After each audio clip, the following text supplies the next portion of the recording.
I'm getting the house and the business. She just gets the dolls." Sebastian's voice echoed through the lawyer's office with such smug satisfaction that I wanted to throw something at his perfectly styled head. The entire family erupted in laughter, as if my inheritance was some kind of elaborate joke. I sat there in my simple black dress, watching my brother bask in their approval while they dismissed everything I had worked for over the past decade. My name is Anna Wells, and I'm 32 years old. For the last 10 years, I've been the backbone of our family's construction company, Timbermere Brewing, in Portland, Oregon. While Sebastian partied his way through college and then spent his 20s traveling the world on daddy's dime, I was pulling 80-hour weeks, managing contracts, dealing with suppliers, and making sure our workers got paid on time. But apparently, none of that mattered to anyone sitting in this mahogany-paneled office. Anna always was Daddy's little princess with her dollhouse collection, my Aunt Patricia chimed in, dabbing at her eyes with a tissue that hadn't seen a single tear. At least Sebastian understands business. I bit my tongue so hard I tasted blood. Sebastian understanding business? The man who had never set foot on a construction site, who couldn't tell a 2x4 from a steel beam, who thought profit margins were something you wrote in the edges of a notebook. But I kept my expression neutral, my hands folded in my lap, because I had learned long ago that defending myself to this family was like trying to reason with a pack of wolves. "Well," Sebastian continued, straightening his expensive tie, "I suppose Anna can keep playing with her toys while I handle the real responsibilities. Father always said the business needed strong leadership." The lawyer, Mr. Harrison, cleared his throat softly. He was an elderly man with kind eyes who had known our family for decades. Something in his expression made me sit up straighter, a flicker of anticipation dancing in my chest. "Actually," Mr. Harrison said, his voice cutting through their laughter like a knife through butter, "the company was never in his name." The room fell silent so quickly that I could hear the air conditioning humming in the vents. Sebastian's face went from triumphant to confused in the span of a heartbeat, and I felt something warm and dangerous spreading through my chest. After years of being dismissed, overlooked, and treated like the family disappointment, something told me that the tables were about to turn in a way that none of them could possibly imagine. Growing up as the youngest child in the Wells family meant learning early that my opinions didn't matter much. My father, Thomas Wells, was a bear of a man who had built his construction company from nothing, starting with a single truck and a handful of tools. My mother, Caroline, had passed away when I was 12, leaving me to navigate the testosterone-heavy world of construction sites and business meetings without much guidance. Sebastian, being 5 years older and the golden boy, was always destined for greatness in everyone's eyes. He played football in high school, dated the homecoming queen, and sailed through business school with average grades that everyone pretended were excellent. Meanwhile, I spent my teenage years at construction sites, learning the difference between various types of concrete and understanding why foundation work mattered more than flashy finishes. "Anna's got a good head for numbers," my father used to tell people, as if mathematical ability was some cute party trick rather than a valuable business skill. "She keeps me organized." But it was more than that, and deep down, I think he knew it. When Sebastian graduated college and announced he wanted to find himself through a year-long backpacking trip through Europe, I was the one who stepped up.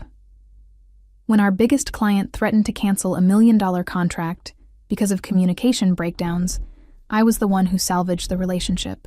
When we nearly lost 3 key employees to a competitor, I restructured our benefits package and convinced them to stay. I had learned to read architectural blueprints, understand zoning laws, and negotiate with union representatives. I could walk onto any of our job sites and spot safety violations, quality issues, or scheduling problems within minutes.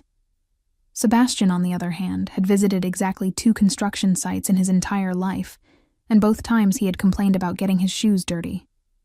"Sebastian will take over when I retire," my father would say at family gatherings, and everyone would nod approvingly. "He's got the Wells leadership gene." What they saw as leadership, I recognized as laziness disguised by charm. Sebastian could schmooze clients at fancy dinners, but he couldn't read a contract to save his life. He looked good in a suit and sounded confident when he talked about synergy and market positioning, but he had no idea what it actually cost to pour a foundation or frame a house. Still, I kept working. I kept solving problems, managing crises, and building relationships with our suppliers and subcontractors. I told myself that someday my contributions would be recognized, that the family would see how much I had sacrificed for the business we all claimed to love. Looking back now, sitting in that lawyer's office with everyone staring at Mr. Harrison in stunned silence, I realized that my father had seen it all along. The question was whether he had done something about it. The night my father died, 3 months before this moment in the lawyer's office, I was the one holding his hand in the hospital room. Sebastian was in Miami at some conference that was probably more vacation than business, and by the time he flew back, the funeral arrangements were already made. "You've been my right hand all these years," my father had whispered during one of his lucid moments in those final days. "You understand this business better than anyone." I had squeezed his hand and told him not to worry about work, that everything would be fine. But there was something in his eyes, a weight that seemed like he wanted to say more. He kept looking toward his briefcase in the corner of the room, the one that never left his side during business hours. "Anna," he had said, his voice so quiet I had to lean closer to hear him. "The dolls, your grandmother's collection, it's not just about sentiment." At the time, I thought he was talking about the emotional value of the antiques. My grandmother's doll collection had been passed down through generations, and while I had always found them slightly creepy, I understood their historical significance. They were beautiful pieces, some dating back to the 1800s, crafted by artisans whose work was increasingly rare. But now, watching Mr. Harrison shuffle through his papers with deliberate precision, I began to wonder if there had been layers to my father's words that I hadn't understood. "The business ownership," Sebastian demanded, his voice cracking slightly. "What do you mean it was never in his name?" Mr. Harrison adjusted his glasses and pulled out a thick folder. "Your father transferred ownership of Timbermere Brewing to Anna 5 years ago. She has been the legal owner of the company since then, though the transition was kept confidential at Mr. Wells's request." The air in the room seemed to thicken.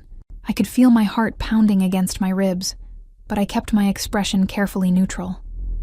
5 years ago was when Sebastian had decided to spend 6 months in Thailand, exploring his spiritual side, while I was managing the largest contract in our company's history. "That's impossible," Sebastian said, but his voice lacked conviction.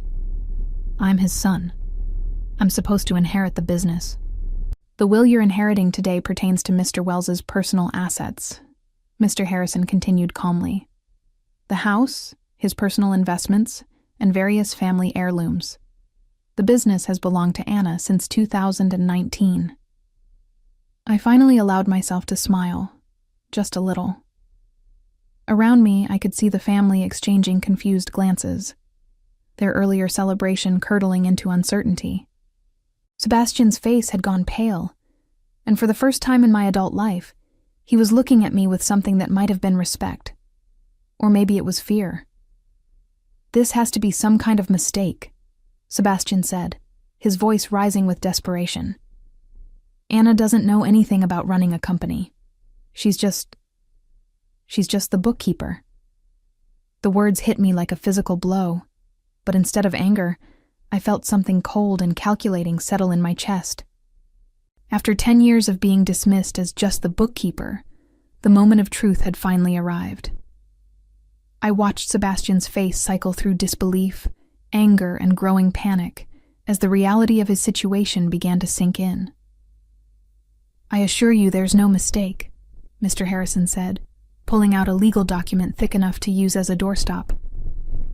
"Miss Wells has been the sole owner and operator of Timbermere Brewing since September 15th, 2019. Your father made this transfer to protect the business from potential creditors and to ensure continuity of operations under experienced management." experienced management. The words tasted sweet in my mouth even though I hadn't spoken them.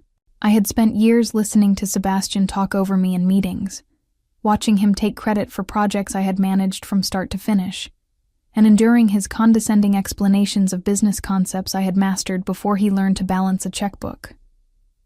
"But I went to business school," Sebastian protested, as if his degree trumped my decade of actual experience. "I have an MBA from Portland State, with a 2.8 GPA, I said quietly, speaking for the first time since Mr. Harrison had dropped his bombshell.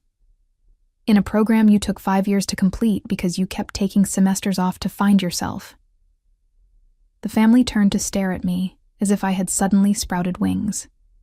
Aunt Patricia's mouth fell open, and my cousin Jake actually dropped his coffee cup. It clattered against the hardwood floor, but nobody moved to clean it up. "Anna," my stepmother Diane said sharply, "that's no way to talk to your brother." "You're right," I replied, standing up from my chair for the first time since we had entered the office. "I should probably use his proper title. Sebastian, as the owner of Timbermere Brewing, I want to formally thank you for your years of minimal contribution to our company's success." I could see Sebastian's hands shaking as he processed what I was saying. The golden boy who had always been handed everything was finally facing a reality where his charm and connections couldn't save him. "This is ridiculous," he said, but his voice lacked its usual confidence. "Father would never. He knew I was going to take over. We talked about it all the time." "You talked about it," I corrected. He listened. "There's a difference." Mr. Harrison cleared his throat diplomatically. "Perhaps I should explain the full scope of the business transfer. Miss Wells, your father was very thorough in his documentation. Would you like me to continue reading the details?" I nodded, settling back into my chair. For the first time in years, I felt like I was exactly where I belonged. Around me, the family sat in stunned silence, their earlier celebration forgotten as they struggled to understand how completely they had misread the situation. The transfer included all business assets, contracts, equipment, and intellectual property, Mr. Harrison continued. Miss Wells also assumed all business debts and obligations, which she has been managing successfully for the past 5 years. The company's value has increased by approximately 40% under her leadership. Sebastian made a choking sound. I glanced at him and saw that his face had gone from pale to green around the edges. 40% growth wasn't luck or coincidence. It was the result of careful planning, strategic investments, and countless 18-hour days that he had never bothered to acknowledge. "Now," Mr. Harrison said, "shall we continue with the personal estate distribution?" The personal estate reading felt like watching a slow-motion car crash. Sebastian inherited the family house, which sounded impressive until Mr. Harrison mentioned the outstanding mortgage balance of $300,000. He also received my father's personal investments, which had been severely depleted over the past few years to cover Sebastian's various business ventures and extended vacations.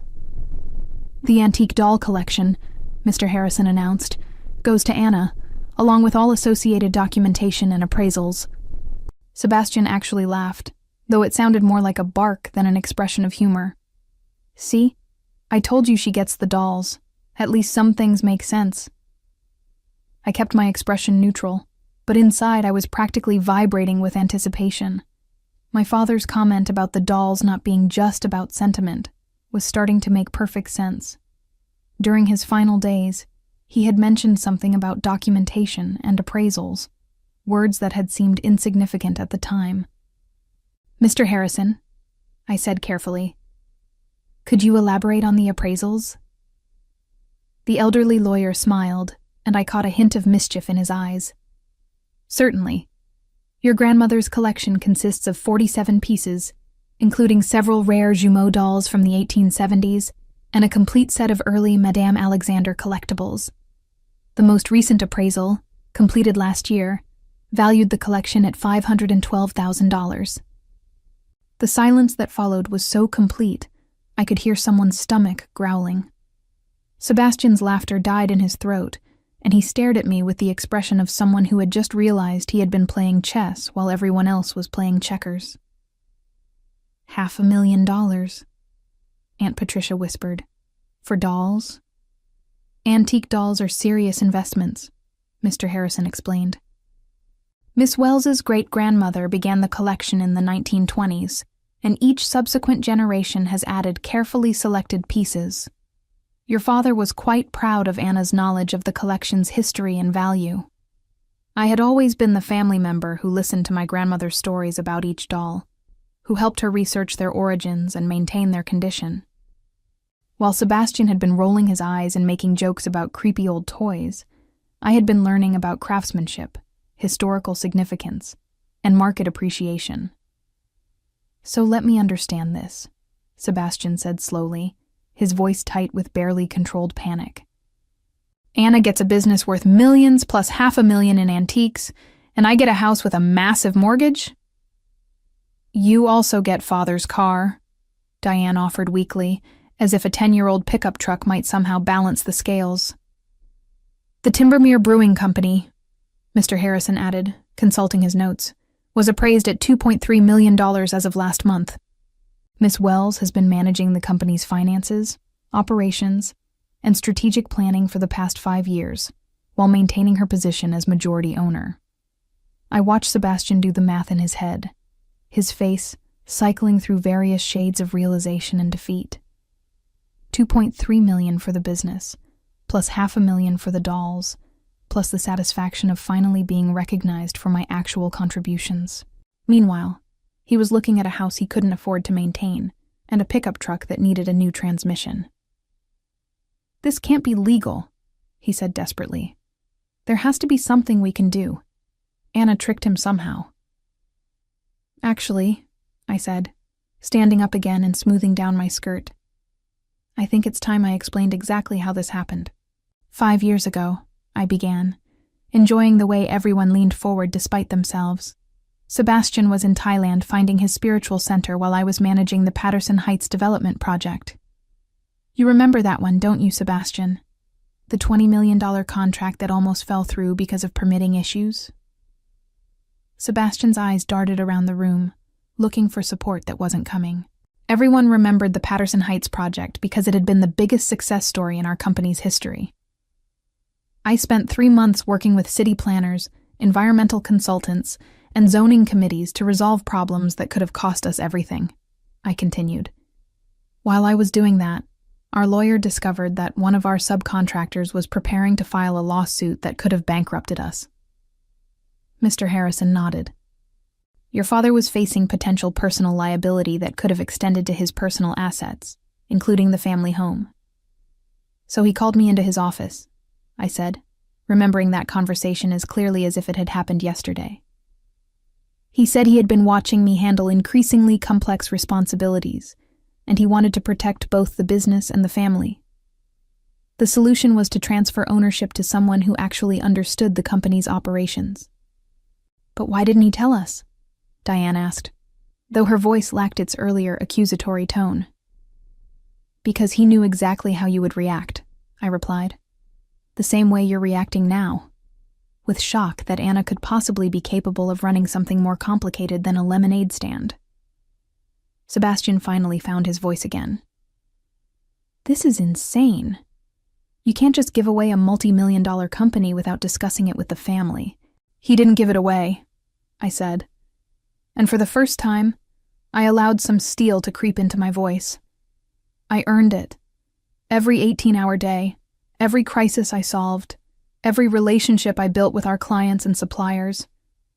While you were posting Instagram photos from beach resorts, I was making sure our workers had jobs to come back to. I pulled out my own folder, one I had brought with me but hadn't expected to need. I have 5 years of financial records showing company growth under my management. I have testimonials from clients, suppliers, and employees. I have documentation of every major decision I've made and every problem I've solved. Mr. Harrison looked impressed. Your father mentioned you were thorough, but I didn't realize you had compiled such comprehensive records. I learned early that in this family, You need to document everything if you want anyone to believe you actually did it, I said, glancing meaningfully at Sebastian. Too many times I watched someone else take credit for my work. The room fell silent again, but this time it felt different. Instead of the shocked silence of people processing unexpected news, this was the uncomfortable quiet of people realizing they had been wrong about something fundamental. So what happens now? Sebastian asked, his voice barely above a whisper. I looked at my brother. This man who had spent 37 years coasting on charm and family connections, who had never questioned his right to inherit everything our father had built.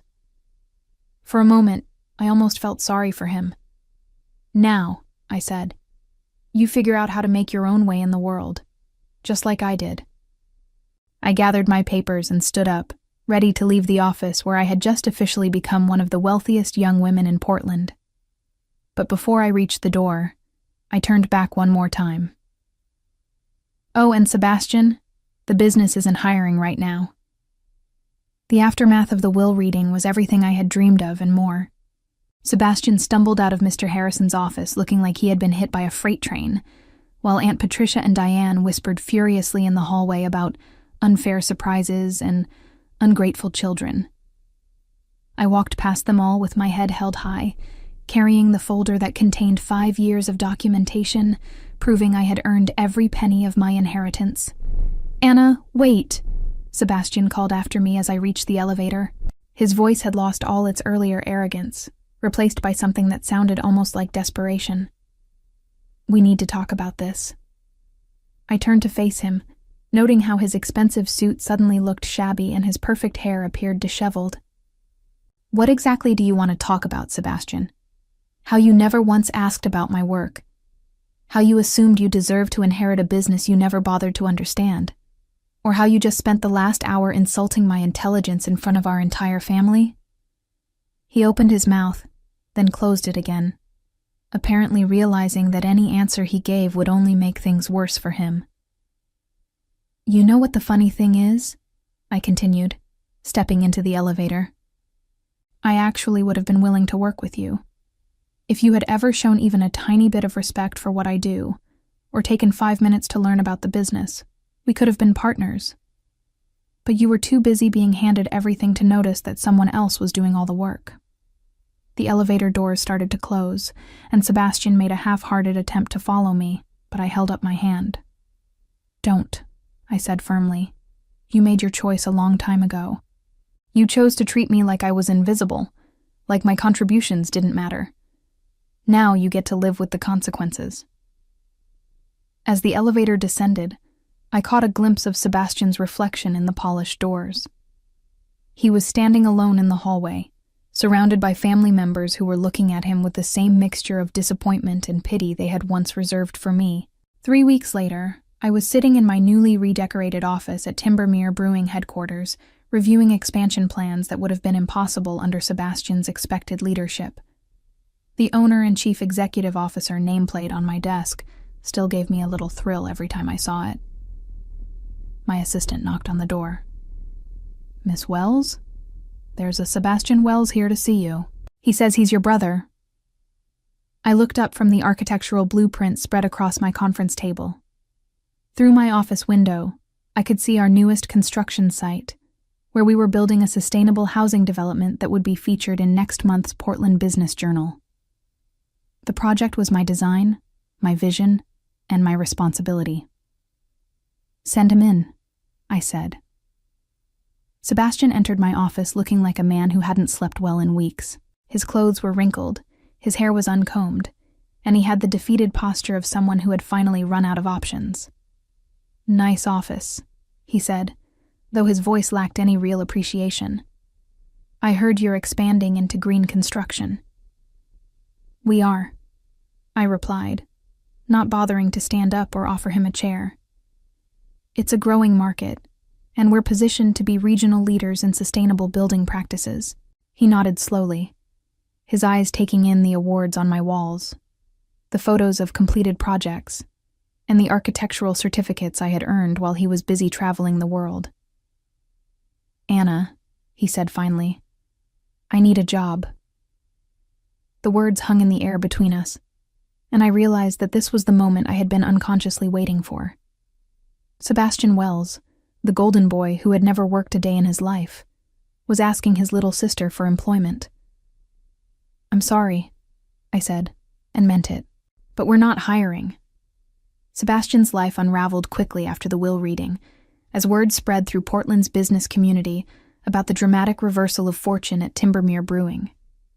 His reputation as a future business leader crumbled when people learned he had expected to inherit a company that his sister had actually been running for years, while his lack of real experience became painfully obvious when he tried to find employment in construction or development firms that knew the Wells family history.